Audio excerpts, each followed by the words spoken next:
On the Royal College website, you're promoting a petition because of a concern you've got about maternity services. What is that concern? Our concern about the maternity services is that we haven't got enough midwives. And what's been happening is that the birth rate has been rising quite dramatically actually over the last 10 years. And although the number of midwives has been increasing, the number hasn't increased as fast as the birth rate has. So we've got this gap between what midwives are expected to do and what they actually can do. And will the health reforms that have been introduced by the government affect this as well? I don't think the health reforms are particularly relevant to this issue.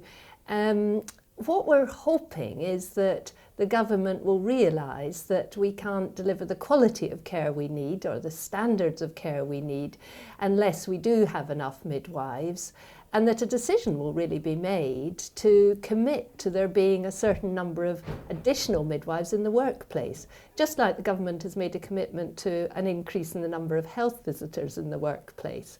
So we're hoping there'll be some sort of central direction around this, and quite honestly that could have happened without the health bill.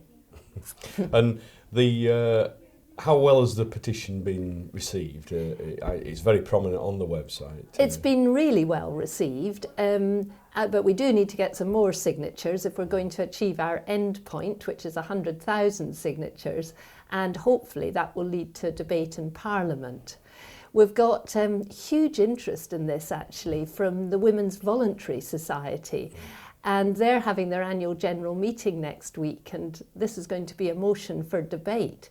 So we're really hoping to see a huge increase in the number of signatures as a result of that.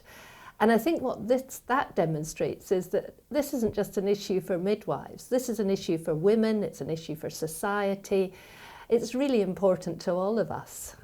And you're here at the University of Huddersfield today, meeting some of our midwifery students. Yes. What would you say to them in relation to the petition? Well, I would ask them to sign it and to get 10 of their friends to sign it, and that would really help. And I think what I would say to them is, look, this is so important because you don't come into student midwifery training unless you really care about women. So if they care about women, they need to argue for more midwives, but they also need to do that if they care about themselves. Because what we want is the students who are at university at the moment to come out and get fantastic jobs. And at the moment, there is a bit of a worry that those jobs aren't out there. So for self-interest and for altruistic interests, get out there and sign our petition is what I would say to them. The University of Huddersfield, inspiring tomorrow's professionals.